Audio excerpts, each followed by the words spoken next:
Assalamualaikum warahmatullahi wabarakatuh. Pemirsa Bangosari TV, kembali lagi dengan saya Mila Hajirotima di Kabar Bangosari. Pemirsa, berita Bangosari TV kali ini mengenai kabar Presiden Venezuela dan istrinya diculik militer Amerika Serikat.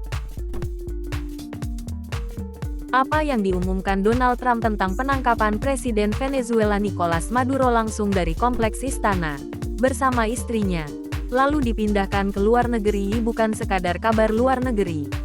Ini adalah lonceng darurat bagi gagasan tentang kedaulatan negara di dunia modern.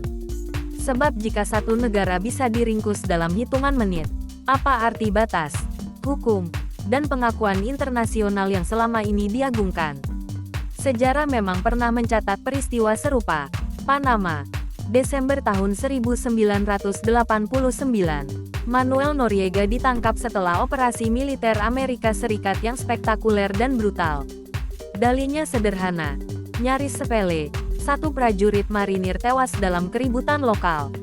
Akhir ceritanya lebih sederhana lagi, presiden dibawa ke Washington dan diadili di sana.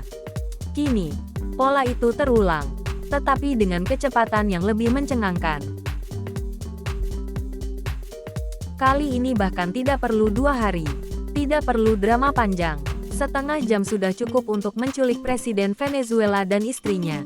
Pertahanan Venezuela runtuh seperti rumah kardus kehujanan. Helikopter asing terbang rendah di atas pusat kekuasaan tanpa hambatan berarti. Sulit menghindari kesimpulan bahwa ada pintu yang dibukakan dari dalam. Entah karena pengkhianatan, kepanikan, atau transaksi yang tak pernah diumumkan ke publik. Di titik ini, kita patut bertanya, jika seorang presiden yang sah bisa diambil dari istananya sendiri, lalu dibawa pergi seperti paket kilat, siapa yang sebenarnya berdaulat?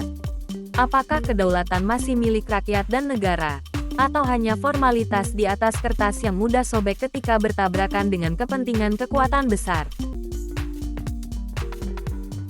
Amerika Serikat kerap berbicara tentang demokrasi seperti guru yang menasihati murid. Namun praktiknya menyerupai oknum security mall yang memilih-milih, ramah pada yang patuh, kasar pada yang membantah.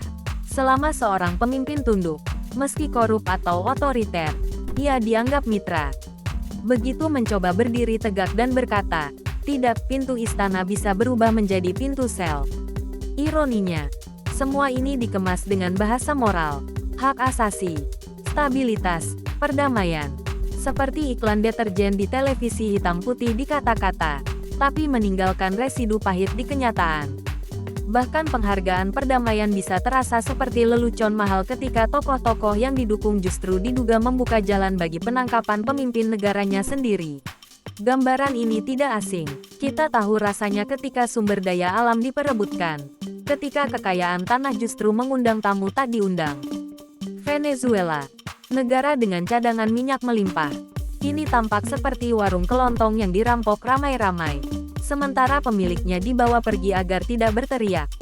Maka pertanyaan terakhir menjadi yang paling mengganggu. Jika hari ini Venezuela bisa dilucuti dalam 1 jam, negara mana yang bisa benar-benar merasa aman besok pagi? Dunia internasional tampak seperti lalu lintas tanpa lampu merah yang besar melaju seenaknya. Yang kecil hanya bisa berharap tidak tertabrak. Dan ketakutan itu, mau tidak mau, seharusnya menjadi ketakutan bersama. Demikianlah kabar Bangosari kali ini. Kita akan kembali di kabar Bangosari berikutnya. Saya Mila Hajirotima beserta seluruh kru kerabat kerja yang bertugas undur pamit. Billahi taufiq wal hidayah. Wassalamualaikum warahmatullahi wabarakatuh.